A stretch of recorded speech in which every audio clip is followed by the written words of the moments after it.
الله الرحمن الرحیم کتاب المغازی کی سبق نمبر 22 ته ګورئ وته بیگانی سبق کی مونږ څو حدیثونه پاتې شو ما تخیبی قال حدثنا احمد بن يونس قال حدثنا زهير قال حدثنا الاعمش عن شقيق عن خباب قال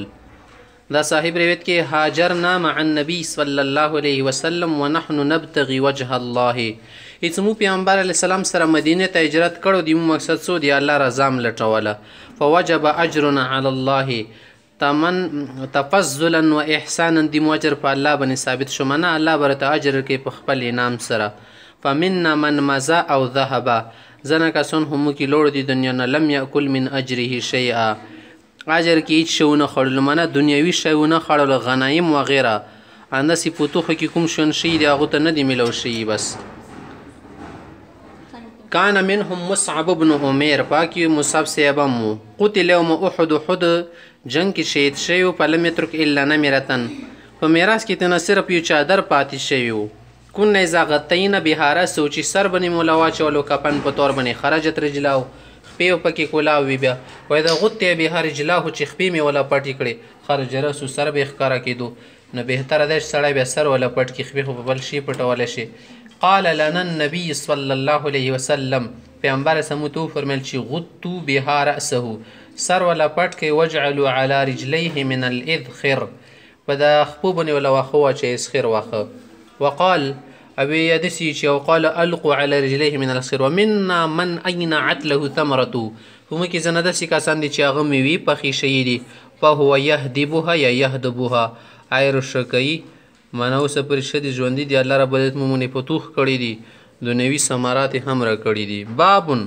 د مخته باب ده احد يحبنا احدنا یلشي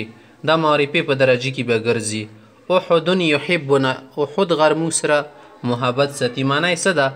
یعنی احد يحبنا اهله یدي لكم اهل د اوسیدونکي خلق مدینه ولا خلق مو سره محبت ساتي ونحن نحبهم انا يعني ونحن نحب اهل احد یا دا معنا د سمودي غر سره مينو کو د مو سره کې په حقیقت کې د مو سره کې حقیقت ولا نسبته کېدل شي چې په دې کې الله دا تدارک یې او دا قدرت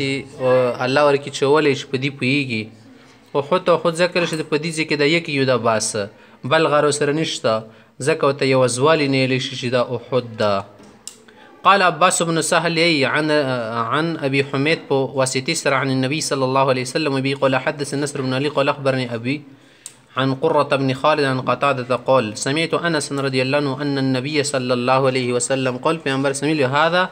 جبل دا يغرد يحبنا مسر من ستي ونحبه مدسر ستو وبي قال حدثنا عبد الله بن يوسف قال أخبرنا مالك عن عمر مولى المطلب عن انس بن مالك ان رسول الله صلى الله عليه وسلم طلع له احد يبر کې پیغمبر سنت دا غر نمودار شو خکارا شو پقال چې هذا جبل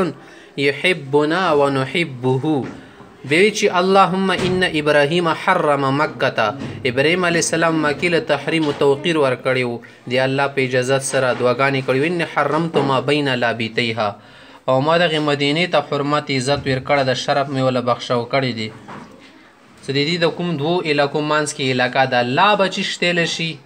هغه علاقې تیر شي کوم ځکه کانی شګړي سنگلاخ علاقې تل کوم ځکه کانی ډیر وي شګلی نازمکا ما تل شي حرتين د دو مشرق او مغرب جانب ته دسي علاقه د مغمانس کې مدینه ده بدې ځکه مسله ده د مدینه ولا حرمت دماغي په شون دي دا کنه ده ایم مسله صح حضرات امام مالک شفیع و غیره غوي چې دی ولا حرمت دماغي په شون دي خدیمو مازاو کې چې دی ولا حرمت دماغي په شون دي نه د معنا دی ولا شکار کولای شي دماغي غونې شونور کې نه دي حرام وبي قال حدثني عمرو بن خالد قال حدثنا الليث عن يزيد بن ابي حبيب عن ابي الخير عن عقبه ان النبي صلى الله عليه وسلم خرج يوما يبرك پیغمبر سنکور نور جوتلی فصلى على اهل احد صلاه على الميت احد شهیدانو باندې د سیمون زوکړه لکه څنګه په مړی باندې جنازي مونږ کیږي ثم سره په المنبر به منبر طرف ته تشریف فرما شو فقال وی فرمله اني فرت لكم زتست مخ کی تلون کاین وانا شهید علیکم زتست لپاره گواه مو اني لانظر الى حوزي الان زوس حوض کوثر قسم الله ولا منکشف کړي و اني اعطيت مفاتيح خزائن الارض او مفاتيح الارض مته د ځمکې یا د ځمکو خزانو له چابیانې راکړي شوي دي و اني والله ما خاف علیکم ان تشرکو بعدي زه په دې نه یارېږم څه مونه بعد به شرک وکړئ ولکني اخاف علیکم ان تتنافسو فیها په دې یارېږم چې دنیا کې تاسو څه کوئ سیالۍ شروع کړئ د یو بل نه مخکې کېدل شروع کړئ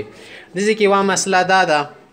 څه د احد شهیدانو باندې پیغمبر سم جنازي مونځ کړی او که نه و کړی او شهید باندې جنازي مونځ کېږي که نه کېږي ای مسله سوه غیره خصوصا امام مالک امام شفیع صاحب یې صدي باندې د جنازي کول ضرورت بیانوي ځکه السیف محا الذنوب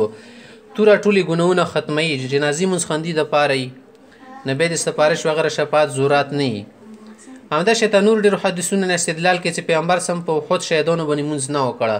د هغو ټولو خبرو جواب دی چې ګوره پیغمبر سم هغه ځای تره باندې ډېر بد حالات کړه شو هغه د وجې نه پیغمبر سم هغه مونځ ونه کړو نورو صحابو ته چې تاسو په جنازي مونځ وکړئ بیا خپله کړو یا دا مطلب یې ده لکه حمزه صاحب باندې پیغمبر سم جنازي مونځ بار بار وکړو په د نورو شهیدانو هغومره بار بار یې نه وکړه دا مطلب یې ده او که ته وایې چې دا د شرافت خبره ده یا بخشش دپاره نه صرف بخشش دپاره جنازه نه کېږي رفع درجات دپاره کېږي درجات ورسره اوچتېږي نو دا به څنګه به پرېږدولی شي دې سره خو شهید یا لایق ته او که تاسو دا خبره کوئ شوافي حضرات وغیره څه شهید خو د ژوندي په حکم کې د ژوندي جنازي مونځ نه کېږي مونځ دی چې هغه دنیوي اعتبار سره نه ده اخروي اعتبار سره ژوندیون دي ورنه بیا یې ښځو سره نکاح ویلې کېږي میراث ویلې تقسیمېږي دې نه پاته ولې ده چې دوی د دنیوي اعتبار سره مړه په حکم کې دي